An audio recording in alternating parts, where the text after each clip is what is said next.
بسم اللہ الرحمن الرحیم۔ خاص قیامت کے دن کا ذکر۔ جب سور پھونکنے سے تمام دنیا فنا ہو جائے گی، 40 برس اسی سنسانی کی حالت میں گزر جائیں گے، پھر حق تعالیٰ کے حکم سے دوسری بار سور پھونکا جائے گا، اور پھر زمین آسمان اسی طرح قائم ہو جائے گا، اور مردے قبروں سے زندہ ہو کر نکل پڑیں گے اور میدان قیامت میں اکٹھے کر دیے جائیں گے، اور آفتاب بہت تیز ہو جائے گا جس کی گرمی سے دماغ لوگوں کے پکنے لگیں گے، اور جیسے جیسے لوگوں کے گناہ ہوں گے اتنا ہی زیادہ پسینہ نکلے گا، اور لوگ اس میدان میں بھوکے پیاسے کھڑے کھڑے پریشان ہو جائیں گے۔ جو نیک لوگ ہوں گے ان کے لیے اس زمین کی مٹی مثل میدے کے بنا دی جائے گی،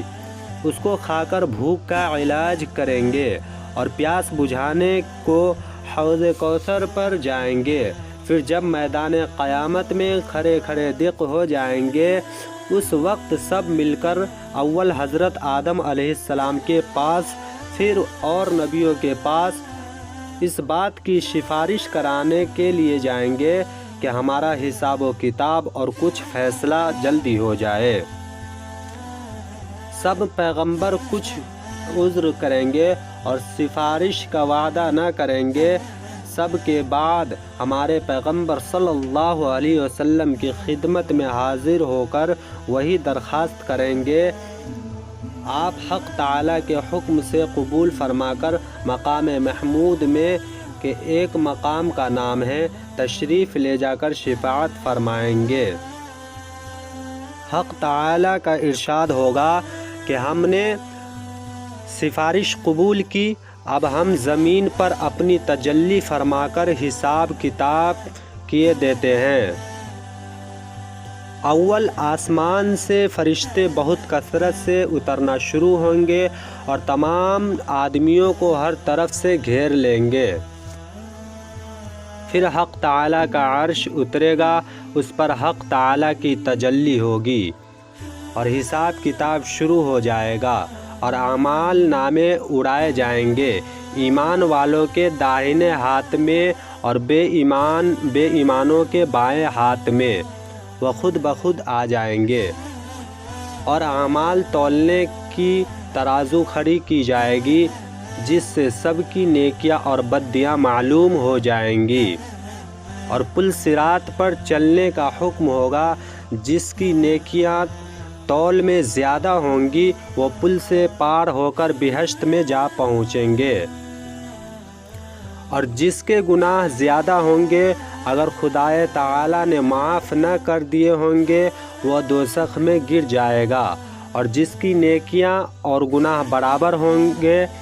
ایک مقام ہے اعراف، جنت و دوزخ کے بیچ میں، وہ وہاں رہ جائے گا۔ اس کے بعد ہمارے پیغمبر صلی اللہ علیہ وسلم اور دوسرے حضرات انبیاء علیہم السلام اور عالم اور ولی اور شہید اور حافظ اور نیک بندے گنہگار لوگوں کو بخشوانے کے لیے شفاعت کریں گے۔ ان کی شفاعت قبول ہوگی، اور جس کے دل میں ذرا ظہور سا بھی ایمان ہوگا وہ دوزخ سے نکال کر بہشت میں داخل کر دیا جائے گا۔